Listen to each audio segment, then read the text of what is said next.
Magandang umaga mula sa Pag-asa Weather Forecasting Center. Ito lang ating update sa magiging tayo ng panahon sa susunod na 24 oras. Sa kasalukuyan, may minomonitor tayong low pressure area sa labas ng ating Philippine Area of Responsibility. Latest location natin kaninang alas 3 ng umaga.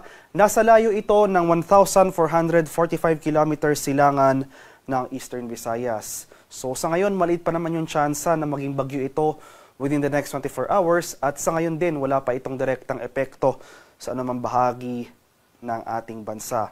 So dahil walang epekto itong low pressure area at nandito pa rin tayo sa tinatawag nating monsoon break, ito yung panahon na kung saan hindi umaabot yung habagat sa malaking bahagi ng ating bansa.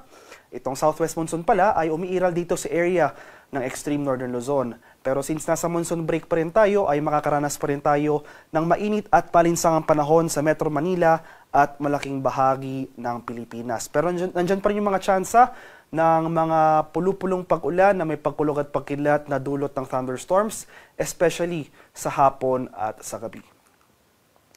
Para naman sa magiging lagay ng ating panahon ngayong araw dito sa Luzon, kaya for Metro Manila and the rest of Luzon, magpapatuloy nga itong generally fair weather ngayong araw. So bahagyang maulap hanggang sa maulap na papawirin ang ating inaasahan at sasamahan lamang yan ng mga biglaan at panandaliang pag-ulan na dulot ng thunderstorms. Yung mga pag-ulan na dulot ng thunderstorms na ito kadalasan nangyayari sa dakong hapon o sa gabi.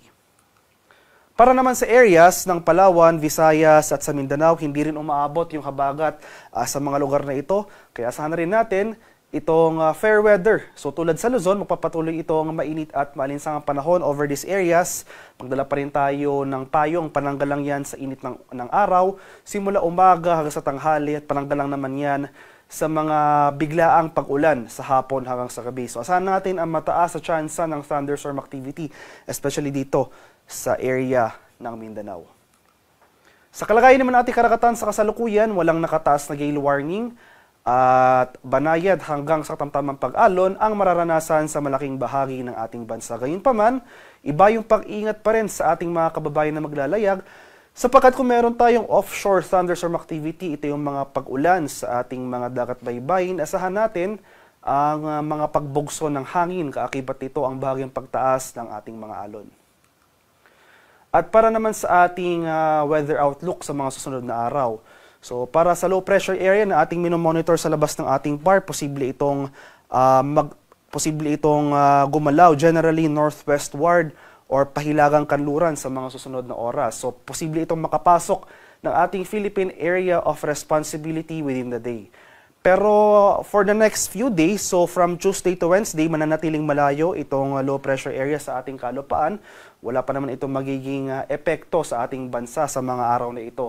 So sa araw ng Martes hanggang sa Miyerkules, magpapatuloy itong fair weather, maaliwalas sa panahon sa malaking bahagi ng Pilipinas. So magpapatuloy ngayong mainit at malinsangang panahon at yung mga tsansa ng mga biglaan at panandaliang pag-ulan na dulot ng thunderstorms. Pero pagsapit ng Thursday to Friday, dahil patuloy ngayong paglapit nitong low pressure area sa ating kalupaan, posible tayong makaranas ng mataas sa tsansa ng mga kaulapan at mga kalat-kalat na pag-ulan, pagkulog at pagkilat sa silangang bahagi ng Southern Luzon at Visayas area. So itong area ng Bicol Region, Eastern Visayas, possible sa mga araw na ito, Thursday to Friday, makakaranas na tayo dyan ng mga kalat-kalat na pag-ulan. Possible as early as Wednesday afternoon to evening, magsisimula ng mga kaulapan over this area. So patuloy tayong umantabay sa mga future weather updates na ipapalabas ng Pag-asa ukol sa papalapit na sama ng panahon na ito. And in the case nga pala na maging